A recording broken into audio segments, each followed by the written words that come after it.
What is going on, Suckjar? Welcome back to yet another video. Today we're talking more about some of the PBA changes that are going on for the pre-season 7, and it's quite exciting, and I'm feeling pretty good actually about support mains, and I feel like this is something you guys might be interested in. So if any of you support mains are out there, then hopefully you can get a little bit excited about it, because so what exactly is happening now? I did talk a little bit about the vision changes, and a while back I was like feeling pretty bad for support mains everywhere. You guys are kind of getting the short end of the stick slightly, but we have some new items coming out and some changes to some stats that are happening that I feel should benefit the items, and I swear I'll do my best to show on screen the items in action.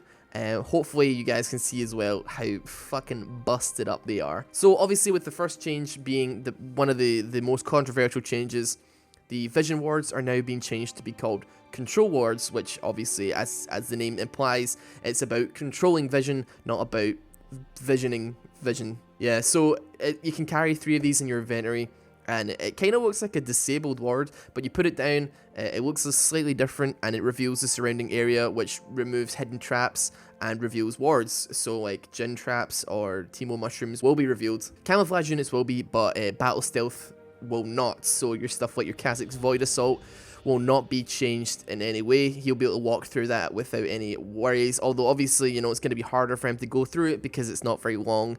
I think Shaco's Deceive as well, he can go through these kind of wards without being detected. I'm not sure if it's a camouflage, I'm pretty sure it's not, but yeah, that's the major thing that looks like that's been changed with the wards. The icon looks creepy as shit, but yeah, that's an interesting change. Another change that's going on is that armor penetration is not a thing anymore. Yeah, it's being changed to be called Lethality, which is slightly confusing. Apparently, it's supposed to stop people snowballing with armor pen early, but also to help people that fall off late game with it. They said that the current formula is 0.4x plus bracket 0.6x times y bracket slash divided by 18 bracket equals flat penetration amount close bracket. I don't know.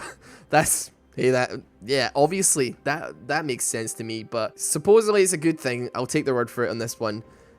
Throwing a math equation at me and saying that that's a good thing and it's changed that works, I don't know, but we'll see what happens.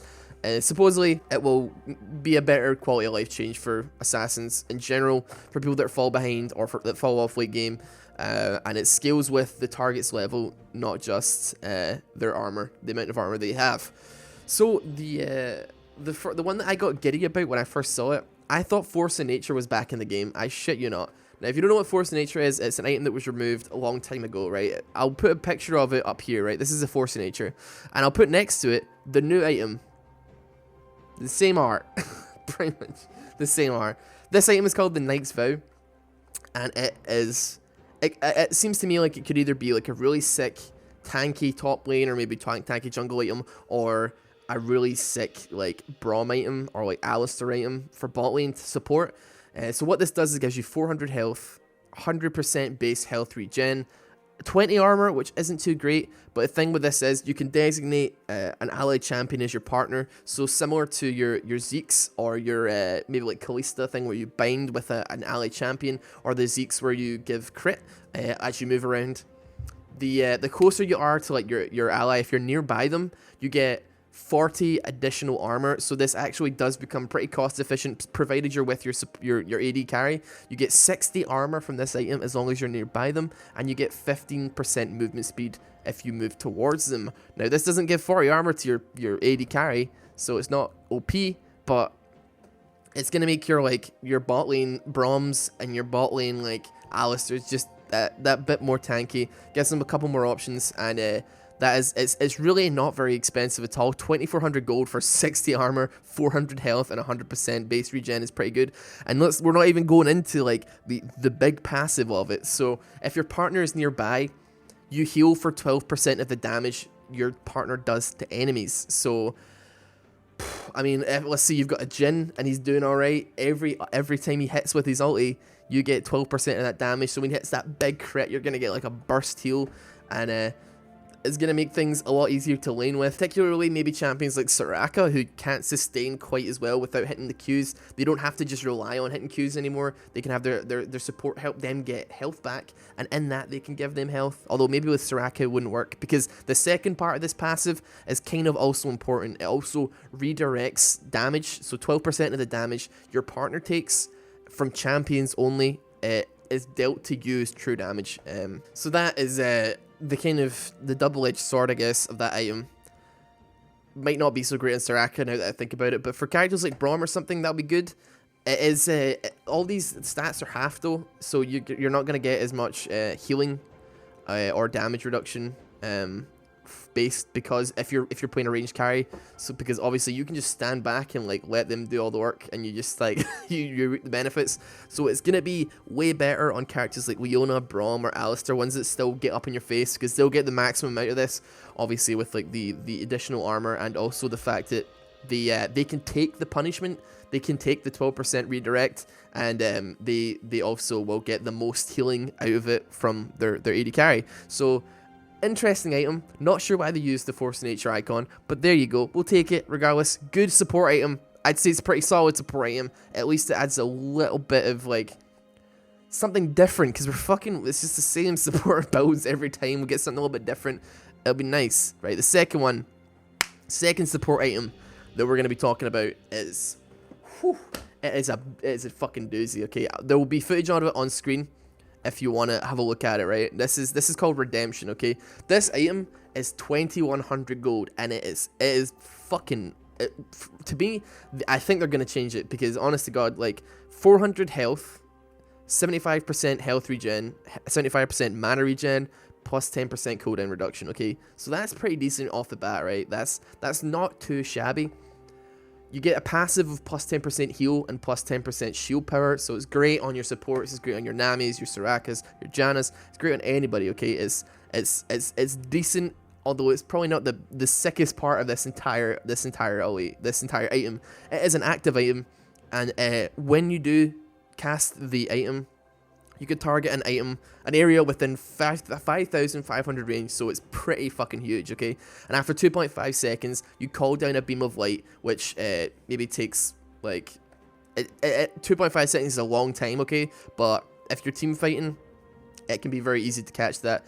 So you call down this beam of light. If it hits your team, they get 130 health instantly with 20, plus 20 for every, like, level that person has. So you're looking at, when you actually have the ability to get this item, you're probably looking at maybe like 200 to 300 burst heals straight off the bat. As well as this, enemy champions that are caught in the beam of light are burned for 10% of their maximum health as true damage. Now that is pretty fucked up. That could be a lot of damage, okay? And that is like instantaneous, and that like 10%, if you catch that in a team fight, you could be doing literally hundreds and hundreds of damage to the enemy team. And you know what? It can be cast when you're dead, which is... So even if you die, even if you get caught, you can still heal your team, you can still cast the spell, help them out, do some damage. As well as that, it does 250 true damage to enemy minions as soon as it hits. So it's got a little bit of objective control there. You can help clear waves. The cooldown is only 2 minutes long, which really doesn't seem like all that much, considering it does seem to, it looks like it has like quite a lot of potential to fuck up team fights, because you can heal 5 of your team at once, and you can also damage 5 of the team at once, heal hundreds, damage hundreds, and it can be used when you're not even alive. That to me seems really just fucking not broken, but I don't know, man. I think they're gonna have to change something. They maybe will put it up to 3 minutes. They might put the cooldown up to 3 minutes, or they might tweak the numbers slightly, because 2100 gold, that is really not a lot of money for an item that could have a lot of sway in team fights. Obviously you're not going to be quite as tanky, but if you have Windspeaker's Blessing, the masteries that give you like better heals, and then you have this as well, and you could even have like Ardent Sensor or something, like you're looking at pretty strong heals without a lot of AP, and you're going to be tanky, and you're going to have like MR, and you're going to have all this like health and shit, and you're still going to be doing true damage. The thing that fucks me up is the true damage part. That is scary. But regardless, we'll see we'll see what they do. I've tried it out. There'll be footage possibly, hopefully, on screen. We were fucking around at Baron. We're trying to kill Baron with it. We're taking a lot of damage from it, seeing how much we could heal, and it was a lot of fun doing that. And it was interesting to see the item at work. Obviously, you can't just stack the 5 redemptions. Our first thought was we'll stack 5 redemptions and we'll see how much damage we can do, because we thought it was burst. We didn't realize it was a burn instead of a burst true damage. And the thing with this is it doesn't stack, so obviously if you hit them with the original redemption, they start burning that 10% off. If you hit them with another one, it just refreshes the stack and then continues to burn another 10%. It doesn't, it won't burn 50%. If you hit them with 5, it won't burn 50% at once. It will just burn 10% from the last time they got hit by it. So it's kind of, but the heal still works. It still does all the healing. So it's good in that regard, but in terms of damage, it's not quite so great. So we tried to take Baron, and we just kept healing each other, and it was really we let ourselves get low, and then we just completely destroyed it. We did like how much 1.25 thousand true damage to it without even really doing anything, just pressing one button, and then we healed each other by like 500, 600, 700 health. And then we just kept fighting it, and it was really easy. So the third one, and the final new item that's coming out, is called Edge of Night. And there's actually an item that builds into that we'll talk about as well. So there is another item that's kind of, it's kind of not a properly big item. It's kind of a small thing, and it's called I think it's the Poacher's Knife. I don't have a picture of it, but it basically is an item that costs 750 gold. You build it out of a longsword, and if you can kill 3 enemy camps, it will transform into a serrated dirk, which then builds into, you know, your Yoma's Ghost Blades, armor penetration items. This is potentially a really cost-effective thing for junglers. It really doesn't take a lot to try and counter jungle 3 camps. 3 camps isn't all that much, but still, you run the risk of getting messed up pretty hard. So a little bit interesting. You're only saving like 350 gold as well, so, you know, do you want to risk giving the enemy 300 gold for your death, or do you want to like get, you know, that extra money and get a free serrated dirk and not have to buy an extra longsword or whatever to get it? But yeah, the new item, Edge of Night, it builds out of a serrated dirk, a pickaxe, and null mantle cloak. And what it basically does is it gives you a little bit of armor penetration, gives you a little bit of attack damage, or a pretty decent amount of attack damage, and a little bit of magic resist. So it's a decent alternative to Maw of Malmortius, or a decent alternative to Mercurial Scimitar, in that assassins can grab it and not have to like really like put themselves behind by getting a bit of magic resistance. So it gives 20 lethality.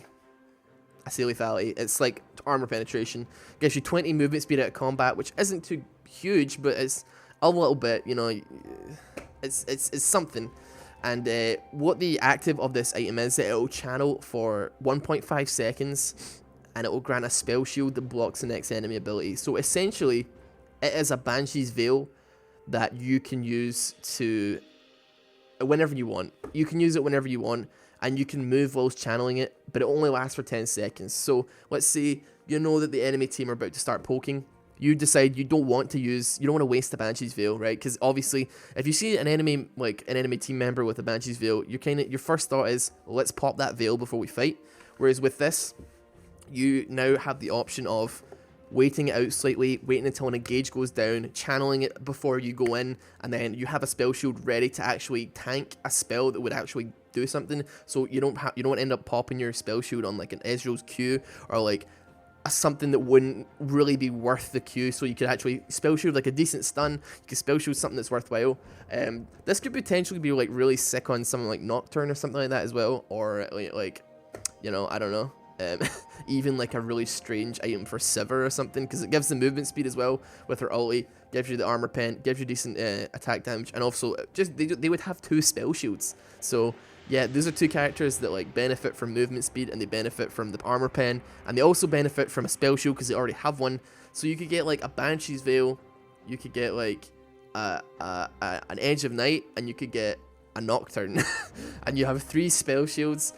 throw a Morgana into the mix and you have 4 fucking spell shields and this man just cannot be stopped. It'll be interesting to see what the potential is for that. It sounds a little bit fucked up, but those are the items that have been added to League. And the changes to like armor pen and stuff, can't pretend to fully understand like the armor pen changes, but they haven't fully iterated everything about it. They've just kind of said, we've changed the formula, here's the formula. If you're a mathematician, that's great, but I'm not, so it's a little bit strange. But regardless, some decent looking items here. Supports look like they're going to have some fun this season, and there's maybe some champions that are going to come out of the woodwork that we wouldn't normally see from some of these items as well, and I'll be interested to see like I mean, I think Redemption looks really, really good, but I mean, I'm gold 2. I'm not that good. So we'll see what like the pro players actually think about it, the people that actually know what the game is like about. And yeah, thank you guys so much for watching yet another PBE video. I'm sorry if I'm like spamming your feed with videos here, but hopefully I've put enough like thought and research into them in a short space of time that you can get some insight on the new items, how they work, and where you think you might be able to use them. So yeah, thank you guys so much for watching. If you're new to the channel, feel free to join the sock jar by clicking subscribe. If you've got this far in the video, I would really appreciate it if you hit that like button as well, and I will see you tomorrow. Take it easy.